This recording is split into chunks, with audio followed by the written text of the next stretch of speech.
Yo, what's going on, everybody? Thank you so much for clicking on this video. Today we're going to be going over my top 24 wide receiver rankings for week 3. I've already put up my running back ranking video, so if you haven't seen that yet, make sure to go check it out. Also, make sure you drop a like on this video. It really helps me out a ton. And also subscribe to the channel if you want more content like this. Now, for the wide receivers, there are quite a few people who are kind of banged up. I think Brandon Ayuk is the only one who I know for sure, or not for sure, but I highly doubt that he's going to play this week. So I don't have him ranked here. Everyone else I have ranked. I will mention the people that are questionable and just need to monitor those situations. And as the week goes along, I'll update in the comments down below what the situation is. So just keep coming back to this video and I'll have all the updates down below. Now, with that said, let's get into these rankings.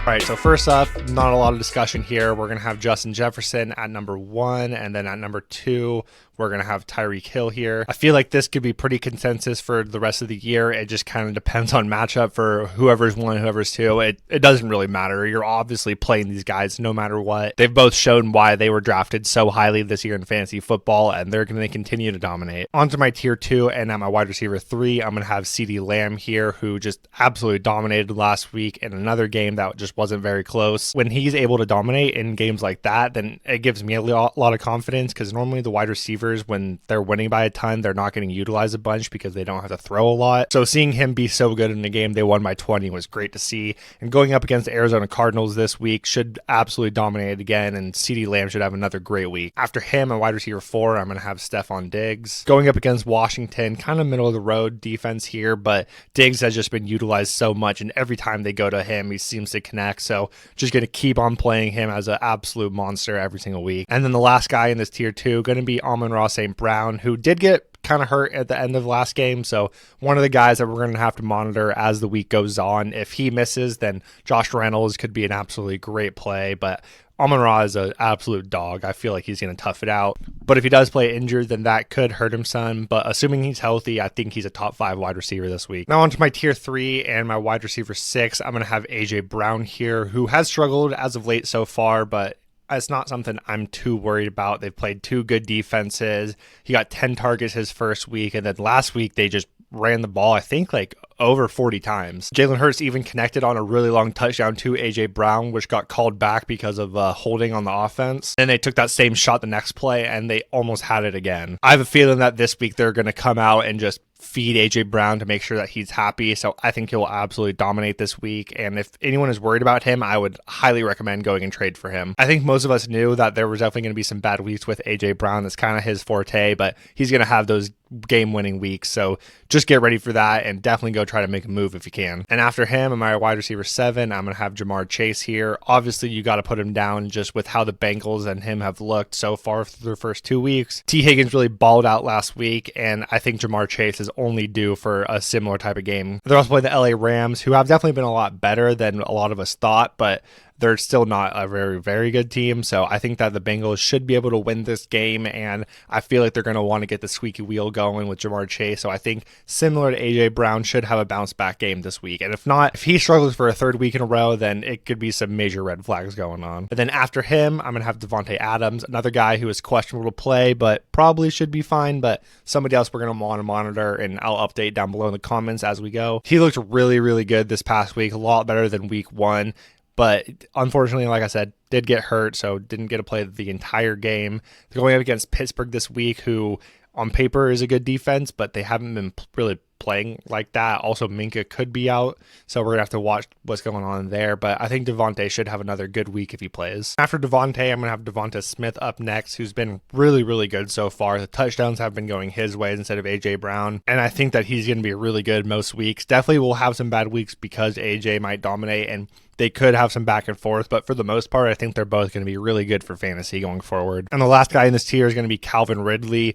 Kind of struggled last week, just missed a touchdown. And now they're going up against the Houston Texans. Not a good defense, but they have this weird thing where they're so bad at the rush defense that the quarterback tends to not pass very often. So the quarterback and wide receivers tend to struggle, but not because the defense is so good.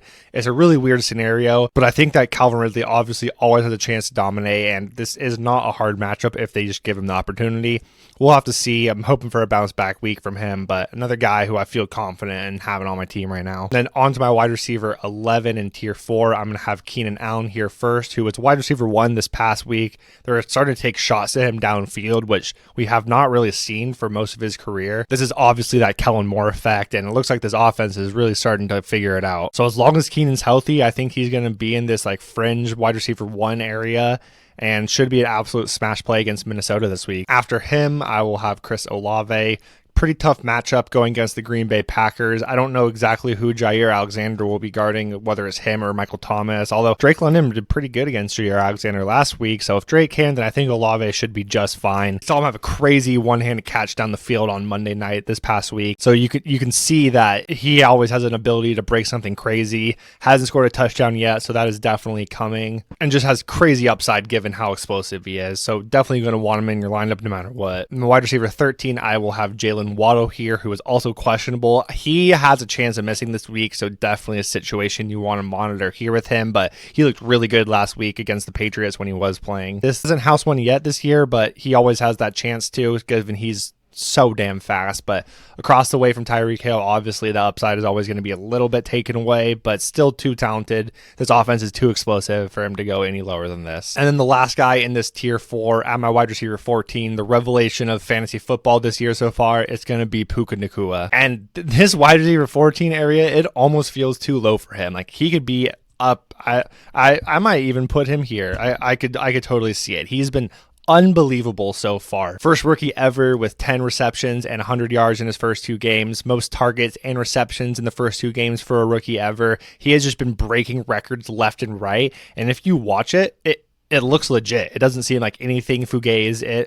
He just is getting wide open. It honestly reminds me so much of that Cooper Kupp, Travis Kelce role where they're just wide open. And with Cooper Kupp out, he's going to keep on getting 10, 15 targets a game. So there is no reason to not play him. They played San Francisco last week and he dominated there. So I think as long as Kupp is out, he's going to keep on dominating and could go even higher than this. And even when Kupp is back, they actually do not play the same role. If you look into the advanced metrics of it, where they're lining up, they actually play separate roles. So I think that Nacua will still be on the field a ton once he's back. So keep on firing him up. Do not be scared about it unless I know he was a little bit hurt last week, so got to watch out for that. But if he's playing, he's pretty much got to be in your lineup no matter what. I could even put him at the top of this tier. Moving on to tier 5, at my wide receiver 15, I will have DK Metcalf here. He didn't have like a great week per se last week, but still went 6 for 75, didn't score a touchdown. He did kind of injure his ribs, but it doesn't seem like it's anything too serious, so I wouldn't worry about him not being there.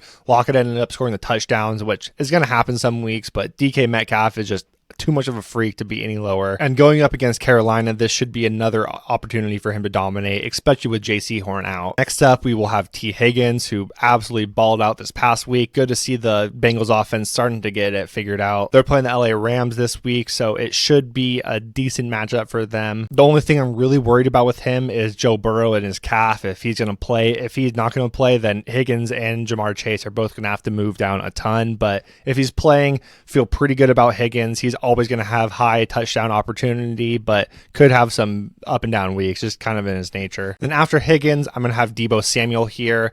Without Brandon Ayuk in the lineup, then he should absolutely dominate the target share. George Kittle has not been anywhere to be found this year, so I'm not too worried about him. McCaffrey, obviously one of the main weapons, but after that, it's got to be Deebo. He scored a touchdown last week rushing the ball, although it was technically a pass, but it counted as a rush. But I think that on Thursday night, if Brandon Ayuk is out, Deebo Samuel should absolutely dominate against the Giants. Now, moving on to my tier 6, I'm going to have Mike Evans to start it off. He has been absolutely amazing so far in fantasy, one of the best wide receivers so far. Now, they are playing the Philadelphia Eagles, so pretty tough matchup for them. If they weren't playing the Eagles, I honestly would probably have Evans higher because he's been just balling out. Although the Eagles were missing some secondary guys last week, so we got to monitor that situation. But regardless, no matter what, I think Mark Evans has got to be in your lineup. He's just been too good so far. And after him is Amari Cooper, who honestly last week was weird because it sounded like, didn't think anything of it. He hurt his hamstring. Didn't seem like he was going to play. Then he did play, and he played pretty good.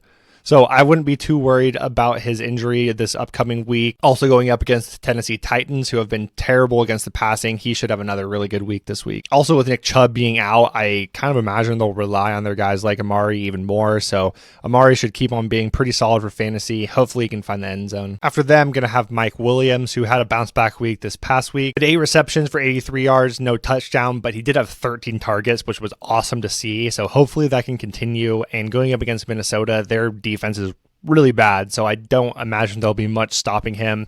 Really just hope that Minnesota can keep this game close so they have to keep scoring, because if that's the case, Mike Williams, Keenan Allen, they should all dominate. And the last guy in this tier is going to be Tyler Lockett, just the most underrated fantasy player of the last decade, basically. He has just been unbelievable every single year. Had some crazy back shoulder touchdown catches again, just kind of what he does. He had 10 targets, 2 touchdowns. These type of games always come. He also normally does have some bad games, so I think you kind of just got to take the ebbs and flows as it comes, because he's going to have weeks like this where he basically wins your week. And like I mentioned with DK going up against the Panthers, not really a matchup I'm too worried about. Moving on to my last tier, at my wide receiver 22, I will have Garrett Wilson here, who really had that one super long touchdown this past week, which really saved him, which was great to see. And it kind of just shows you this whole idea where talent normally wins out in fantasy. So there comes a point where you really just need to bet on talent. And Garrett Wilson is one of the most talented wide receivers in the entire NFL. Fortunately, he now has Zach Wilson throwing him the ball,